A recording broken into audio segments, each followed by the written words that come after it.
Hello and welcome to Express News with me, Deepika, your daily half-an-hour window that brings you 100 news and updates from the country and the world in just 30 minutes. Let's begin. India's Prime Minister Narendra Modi is on an official visit to Brunei Darussalam. Prime Minister Narendra Modi visited the Omar Ali Saifuddin Mosque on Tuesday. Prime Minister Narendra Modi was greeted by the Indian community at the mosque. The diaspora was excited to interact with Prime Minister Modi. Earlier, Prime Minister Narendra Modi inaugurated the new Chancery of the High Commission of India in Bandar Seri Begawan, Brunei.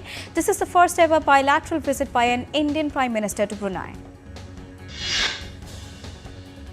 Members of the Indian community gave a rousing welcome to Prime Minister Narendra Modi after he arrived at the hotel in the capital, where he is staying during his visit to Brunei.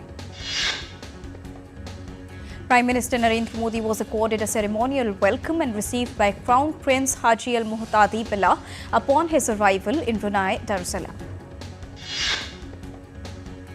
Indian President Draupadi Murmu addressed the 21st convocation of Symbiosis International at Pune. She encouraged providing value-based education to the younger generation along with knowledge of the latest technology. After Pune, President Draupadi Murmu paid respects to Baba Sahib Dr. B.R. Ambedkar at Chaitya Bhumi in Mumbai. India's President graced the centenary year function of the Maharashtra Legislative Council in Mumbai. At the event, she launched a book on the need and importance of the upper house of the Indian Parliament. President Draupadi Murmu is on a 3-day visit to Maharashtra. Over 52 crore trees have been planted across India under the Ek Ped Maa Ke Naam campaign launched by Prime Minister Narendra Modi on the occasion of World Environment Day. The drive aims at combating climate change and deforestation.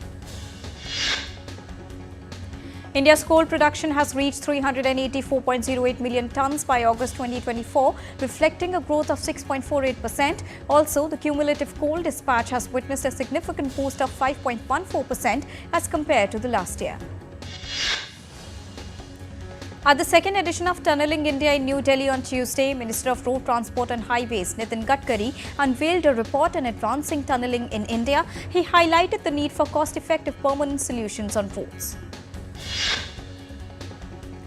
The Royal Australian Air Force made its first deployment of combat aircraft for participation in India's largest multilateral exercise called Tarang Shakti 24, being held at Jodhpur Air Force Station from 30th of August till 13th of September. An Indian Air Force MiG-29 fighter jet crashed in Rajasthan's Barmer district after developing a critical technical snag. The pilot ejected safely and no loss of life or property has been reported. The Anti-Corruption Branch of India's Central Bureau of Investigation has arrested Dr. Sandeep Ghosh, the former principal of R.G. Kar Medical College, along with 3 others, over alleged corruption and financial misconduct at Eastern India's R.G. Kar Medical College and Hospital in Kolkata. Government of India has sanctioned the constitution of the 23rd Law Commission to review and recommend legal reforms to improve the Indian legal system. The term of the commission will be for a period of 3 years until 31st of August 2027. India's Tourism Minister Gajendra Singh Shekhawat chaired a Tourism Ministers' Conference in Shillong, Meghalaya. Several issues including the development of iconic tourist sites, identification of alternate destinations, marketing and promotion strategies were discussed with the ministers from the northeastern, eastern states and union territories. Indian Minister of Labour and Employment Dr. Mansukh Mandavia chaired a meeting on the seamless implementation of the Employment-Linked Incentive Scheme. The scheme is expected to generate 20 million job opportunities with an investment of 2 lakh crore rupees. 9 Naxalites have been killed in an encounter between Naxalites and security forces on the border of Bijapur-Dantewada districts of Chhattisgarh. During the search operation, weapons, ammunition and other Naxal material were recovered from the Naxalites. Expressing deep concern over the state's grim financial condition, Himachal Pradesh announced salary deferments for state's ministers and high officials. The state's poor fiscal health is attributed to heavy borrowings, rising salary and pension budgets, reduced central aid and inadequate revenue generation. Wolves continue to unleash terror in UP's Bahraich district as a 5-year-old girl was attacked by a wolf late at night on Monday.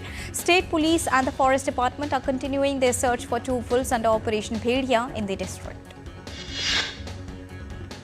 The World Bank on Tuesday raised its Indian economic growth forecast to 7% for the current fiscal year from an earlier estimate of 6.6%, helped by government spending on infrastructure.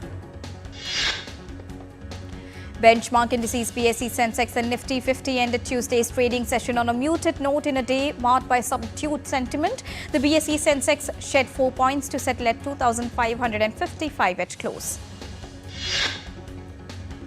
The Nifty 50 gained 1 point to maintain its streak of closing in the green for the 14th straight session at 25,279. Indian rupee fell 5 paise to end at 83.96 against the US dollar on Tuesday. Gold futures maturing on the 4th of October stood at 71,628 rupees per 10 grams on Multi-Commodity Exchange of India. Silver futures maturing on the 5th of September were retailing at 82,340 rupees per kilogram on the MCX. Brent oil prices fell 17 cents to $77 per barrel on Tuesday as concerns about weak economic growth in China and decreased demand outweighed the effects of Libya's production and export halt. Asian stocks slipped and investors bought dollars and yen on Tuesday in a drift towards safe haven assets ahead of a raft of data that may determine how deeply the US will cut interest rates later this month. MSCI's broadest index of Asia-Pacific shares outside Japan ticked 0.5% lower as falling profits were weighed on China's banking sector. Japan's Nikkei fell 0.3% and S&P 500 futures eased 0.2%. Brazil's dispute with Elon Musk's company escalated as the national telecom regulator warned of penalties against Starlink, his satellite internet firm, just hours after the country's highest court upheld a ruling to ban social media platform X, also owned by Musk. Russia's President Vladimir Putin arrived in Mongolia on Tuesday. He was welcomed in a lavish ceremony in the Asian nation's capital, Ulaanbaatar. President Putin met his Mongolian counterpart and discussed prospects for further developing the Russia-Mongolia Comprehensive Strategic Partnership. At least 2 people were killed in Russian strike of Ukraine's Zaporizhzhia. The strike comes ahead of International Atomic Energy Agency's chief visit to the region. Ukraine's President Volodymyr Zelensky said that at least 41 people were killed and more than 180 wounded on Tuesday when Russia hit a military institute in the central town of Poltava. Ukraine's President Volodymyr Zelensky will meet the head of International Atomic Energy Agency in Kyiv after his official visit to the Zaporizhzhia nuclear power plant. In Israel, street protests over Prime Minister Netanyahu's handling of the ceasefire negotiations entered a second night. Demonstrations that included a nationwide strike started after Israeli forces found bodies of 6 hostages in Gaza tunnel. Prime Minister Benjamin Netanyahu has asked for forgiveness from Israelis for failing to return 6 hostages found dead in Gaza. He added that Israeli troops must control Gaza's Philadelphia corridor, a key Hamas lifeline. Hamas said it has laid out instructions on how to handle hostages if Israeli forces approach their locations in Gaza. The group has warned of consequences if military pressure from Israel continues. Medical teams have vaccinated around 160,000 children in Gaza in the last 2 days. The 6-day vaccination campaign aims at reaching about 640,000 children. Israel has slammed UK's decision to suspend some arms sales to the country as shameful. In a series of posts on social media, Israel's Prime Minister office said UK's decision will not change Israel's determination to defeat Hamas. Britain's Defence Minister John Healey said on Tuesday that the country's suspension of 30 of its 350 arms export licenses to Israel does not change the fact that Britain remains a staunch ally. In the US, Democratic candidate Kamala Harris made her pitch to working-class voters in Pennsylvania on Monday alongside President Joe Biden. The United States has seized a plane belonging to Venezuelan President Nicolas Maduro, claiming it was purchased illegally for $13 million and smuggled out of the country. Venezuela's Attorney General's office has issued an arrest warrant for Edmundo Gonzalez, a former opposition presidential candidate, after he ignored 3 summons to testify about his involvement in an opposition website that released results of the presidential election. Members of a Bolivian social movement known as the Red Ponchos walked in La Paz to express their discontent over the stalled country's economy, resulting in scuffling with the police on Monday. Pope Francis has arrived in Indonesia on the first leg of his Asia-Pacific tour. The pontiff will address Indonesia's political leaders on Wednesday. Thai Prime Minister announced to sign the finalized list of cabinet ministers before submitting it for royal endorsement on Tuesday. Sri Lanka Podujuna Peramuna presidential candidate Namal Rajapaksa unveiled his election manifesto titled Namal Dekma at an event in Colombo. A bus crash in China's eastern Shandong province has killed 11 people. 13 others were injured in the incident, with 1 in critical condition. New Zealand government on Tuesday announced that it will nearly triple entry fee for tourists, spurring criticism from the key tourism sector that the higher levy will deter visitors. Time to take a short break. We'll be right back.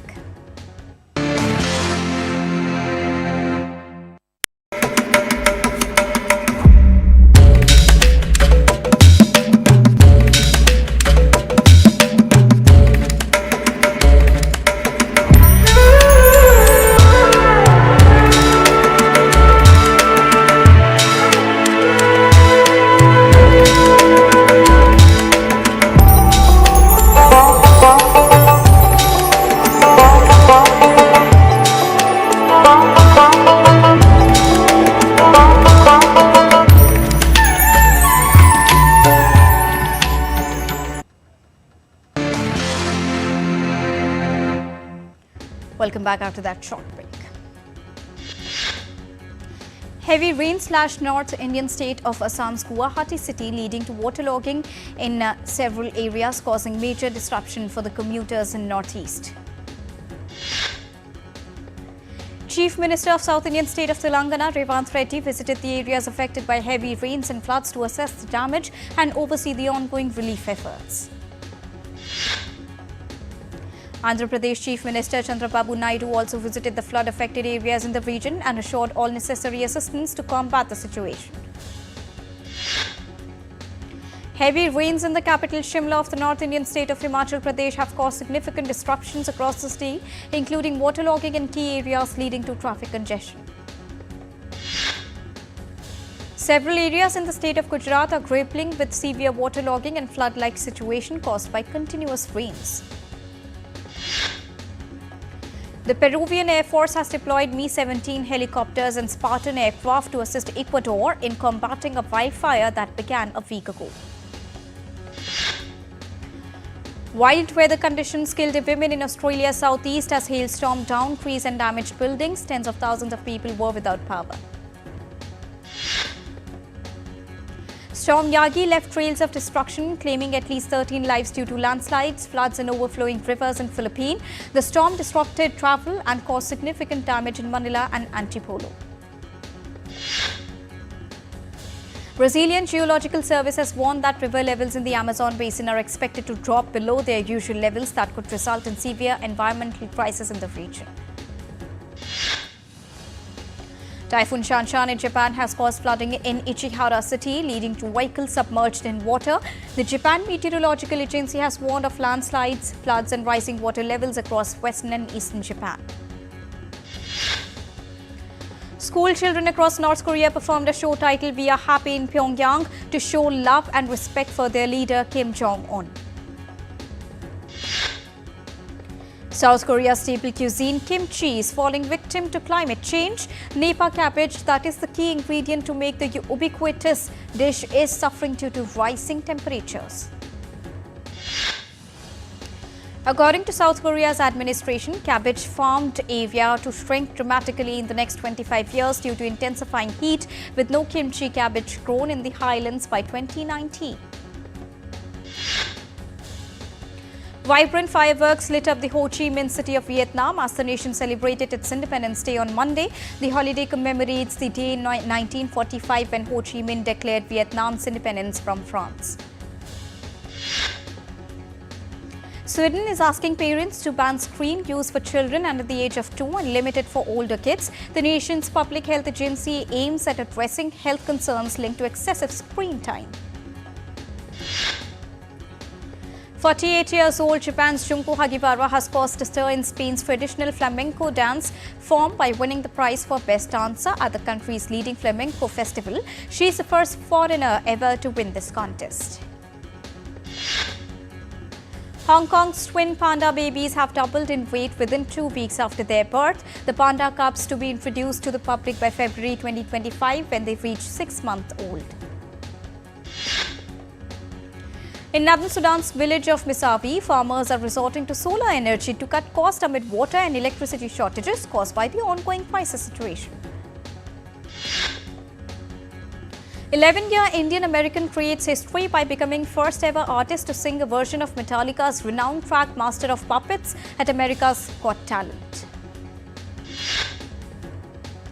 Thousands of people thronged the streets of Maharashtra's Nagpur to celebrate the Marpat festival. The celebration is to keep negative and evil spirits away. The Hundertwasser Museum in Vienna celebrates the visionary Austrian artist with a vibrant display featuring 170 masterpieces. The museum highlights his unique style marked by bold colors and rejection for straight lines. Visitors were seen immersing in the electric energy that defined the museum's work. As the festival of Ganesh Chaturthi approaches, an exhibition in the Indian city of Rajkot is showcasing eco-friendly idols of Lord Ganesha. The exhibition underscores a growing trend towards environmentally conscious celebration as buyers are drawn to a sustainable aspect of Ganesha idols. In the Indian city of Raipur, a team of creative artists are making a 12-foot tall statue of Lord Ganesha using recycled materials from an old train. Nearly 80 runners participated in the Buff Skyline Tunupa race in Bolivia, testing their endurance on the Uyuni salt flats and Tunupa volcano. The race featured 24 and 42 kilometer courses, with the toughest challenge being the ascent of the volcano. This event is one of 6 extreme races in Bolivia. The Centre Pompidou in Paris is celebrating 100th anniversary of Surrealism with a major exhibition showcasing masterpieces of Salvador Dali, Rainey Margaret and others. Google has announced that the Pixel Watch 3 will receive software updates for 3 years, consistent with previous models. This limitation aligns with the support policy for the Pixel Watch and Pixel Watch 2. Sea turtles in Rio de Janeiro's Guanabara Bay are showing signs of recovery after years of battling a tumor disease after a cleanup effort by the authorities. Burberry and Pringle revisited their classical designs at London Fashion Week. The showcase marked a stylish return for British fashion. Australian director Peter Weir received the Golden Lion Award for Lifetime Achievement at the 81st International Venice Film Festival. Pedro Almodovar's first English-language film called The Room Next Door debuted at the Venice Film Festival, starring Tilda Swinton and Julianne Moore. The film is generating awards. Veteran filmmaker Claude Lelouch dismissed claims that his latest film finally would be his last. The movie premiered recently at the Venice Film Festival. Nicole Kidman headlines the Netflix murder mystery series called The Perfect Couple. The 6-part show premieres on the 5th of September. Rohit Shetty confirmed the news of the release of the film Singham Again this Diwali via his Instagram account. Kangana Ranawat's new film Bharat Bhagya Vidhata that focuses on the unsung working class heroes of India was announced by the director. James Darren, known for The Time Tunnel and Gidget, passed away at 88. He was also celebrated for his music career. AP Dillon confirmed that he is safe after reports of gunfire outside his Vancouver home. The singer expressed his gratitude to the fans on social media platform. Delhi High Court has restrained T-Series from using the Ashiki title in any upcoming films. This ruling supports filmmaker Mukesh Bhatt in an ongoing IP dispute. India's Sumit Antil bagged second consecutive gold at Paralympics, creating a new Paralympic record for India at Paris Paralympics. India's Suhasya Thiraj bagged a silver medal in men's singles SL4 category in badminton at the Paris Paralympics. Tulisimati Murugesan also grabbed the silver medal after losing by 21-17, 21-10 to Yang Chuashou of China in the final of para badminton. Nityashree Sivan bagged the bronze medal in para badminton in SH6 category after beating Indonesia's Rina Marlina. Indian duo of Sheetal Devi and Rakesh Kumar achieved a significant triumph by securing bronze medal in mixed team para compound archery event at Paralympics.